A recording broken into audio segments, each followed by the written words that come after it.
Iran में भी हालात तेजी से बिगड़ते दिखाई दे रहे हैं, जहां दक्षिणी बसरा प्रोविंस के बड़े तेल क्षेत्र मजनून ऑयल फील्ड को लेकर सोमवार को 2 ड्रोन से निशाना बनाया गया। सुरक्षा अधिकारियों के मुताबिक इस हमले में किसी के हताहत होने की खबर नहीं है और फिलहाल ये भी साफ नहीं है कि तेल सुविधाओं को कितना नुकसान हुआ है। लेकिन अमेरिका, इजराइल और ईरान के बीच चल रहे युद्ध और स्ट्रेट ऑफ हार्मोज में तनाव के कारण ईरान का तेल उद्योग पहले ही गंभीर दबाव में आ चुका है। इसी दौरान एक और घटना में बगदाद इंटरनेशनल एयरपोर्ट के पास में स्थित अमेरिकी लॉजिस्टिक सपोर्ट सेंटर को निशाना बनाने की कोशिश करने वाले एक ड्रोन को इराकी एयर डिफेंस ने मार गिराया है। अधिकारियों ने बताया है कि युद्ध शुरू होने के बाद से ईरान और ईरान समर्थित इराकी मिलिशिया समूह ने इराक में मौजूद अमेरिकी सैन्य ठिकानों और सुविधाओं पर दर्जनों हमले किए हैं, जिससे पूरे क्षेत्र में तनाव और ज़्यादा बढ़ गया है। इसराइल के उत्तरी शहर नहारिया में भी हमले तेज हो गए हैं, जहां रॉकेट और ड्रोन के संयुक्त हमले के बाद 2 घरों में आग लग गई और इस घटना में 2 किशोर लड़कियों समेत 6 लोग हल्के रूप से इसमें घायल बताए गए हैं। इजरायली सेना के मुताबिक ये नुकसान रॉकेट के गिरने से हुआ है। इसराइल की आपातकालीन सेवा मैगन डेविड एडम ने बताया है कि उसी हमले के दौरान पास ही एक चौराहे पर 44 साल का एक व्यक्ति शराब लगने से मध्यम रूप से घायल हो गया। हालांकि अभी ये साफ नहीं है कि ये शराब रॉकेट से आया था या फिर एयर डिफेंस इंटरसेप्टर से। इस पूरे हमले के पीछे हिजबुल्लाह को जिम्मेदार माना जा रहा है, जो युद्ध शुरू होने के बाद से लेबनान से लगातार उत्तरी इजराइल की ओर रॉकेट और ड्रोन हमले कर रहा है, जिससे सीमा पर तनाव लगातार बढ़ता जा रहा है। ईरान ने यूनाइटेड अरब अमीराट्स के 3 बड़े बंदरगाहों को खाली करने की चेतावनी दे दी है, जिसमें जबल अली पोर्ट, खलीफा पोर्ट और फुजेरा पोर्ट शामिल है। तेहरान का आरोप है कि अमेरिका ने यूएई के बंदरगाहों और ठिकानों का इस्तेमाल करके खर्ग आइसलैंड पर ताबड़तोड़ हमले किए हैं, जहां से ईरान का मुख्य तेल निर्यात होता है। हालांकि इसके कोई सबूत सार्वजनिक नहीं किए गए हैं। कुछ घंटों के बाद दुबई के जबल अली और अबू धाबी के खलीफा पोर्ट पर किसी बड़े हमले के संकेत नहीं मिले हैं, लेकिन फुजरा के एक तेल टर्मिनल पर गिराए गए ईरानी ड्रोन के मलबे से आग लग गई, जिसे जल्दी ही काबू में कर लिया गया है। ईरान के विदेश मंत्री अब्बास अराक्ची ने दावा ये किया है कि अमेरिका ने रास अल खैमा और दुबई के पास से हमले करके खार्ग आइसलैंड और अबू मूसा द्वीप को निशाना बनाया और चेतावनी दी कि ईरान आबादी वाले इलाकों पर हमला करने से बचने की कोशिश करेगा, लेकिन ज़रूरत पड़ने पर जवाब ज़रूर देगा। वहीं डोनाल्ड ट्रंप ने कहा है कि अमेरिका ने खार्ग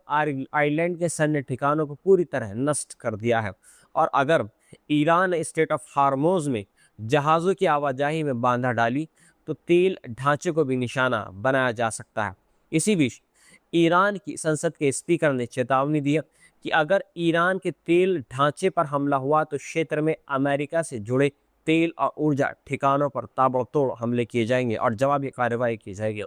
युद्ध के बीच यूएस एम्बेसी बगदाद परिसर के अंदर हेलीपैड पर एक मिसाइल भी आकर गिरी है। हालांकि इसमें किसी के कोई घायल होने की या मरने की जिम्मेदारी नहीं है, लेकिन ये दूतावास पहले भी ईरान समर्थित मिलिशिया के रॉकेट और ड्रोन हमलों का शिकार बनता रहा है। दूसरी ओर लेबनान में मानवीय संकट और गहरा गया है, जहां इजरायली हमलों के बीच 800 से ज़्यादा लोगों की मौतें हो चुकी हैं और करीब 8.5 लाख लोग विस्थापित हो गए हैं।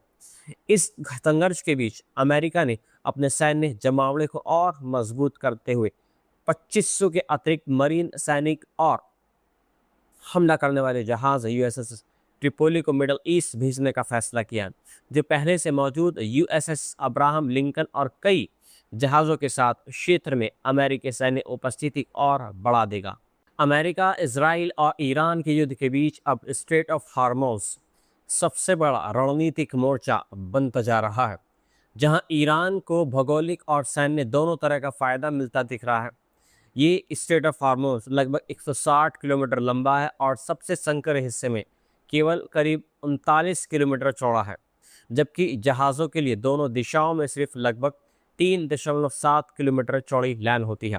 जिससे गुजरते समय बड़े तेल टैंकर और कार्गो जहाज़ बेहद आसान निशाना बन सकते हैं। इसी वजह से ईरान अपनी कम लागत वाली लेकिन खतरनाक सीमित रणनीति पर जोर दे रहा है, जिसमें शाहेद जैसे ड्रोन, IRGC के तेज हमले और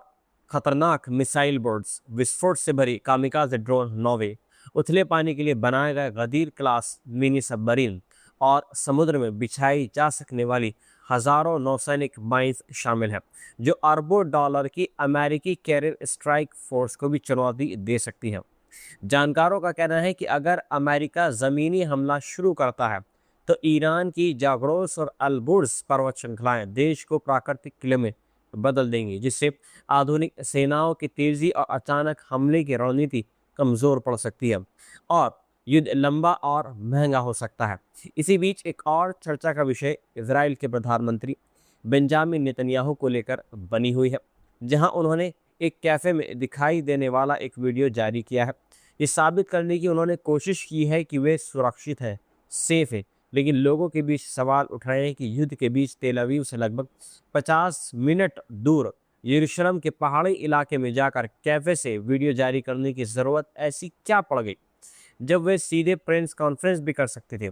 जिससे उनके हालिया रहस्य में गायब रहने को लेकर संदेह और ज़्यादा बढ़ गया है। अमेरिका के राष्ट्रपति डोनाल्ड ट्रंप कई देशों पर दबाव बना रहे हैं कि वे अपने युद्धपोत भेजकर स्ट्रेट ऑफ हार्मोज को खुला रखने में मदद करें, क्योंकि दुनिया का बड़ा हिस्सा मिडल ईस्ट के तेल पर निर्भर है और अगर ये समुद्री रास्ता बंद हुआ तो वैश्विक ऊर्जा संकट पैदा हो सकता है। हालांकि ट्रंप ने अभी उन देशों के नाम सार्वजनिक नहीं किए हैं जिनसे ये सैन्य सहयोग मांगा गया है और इसी युद्ध के कारण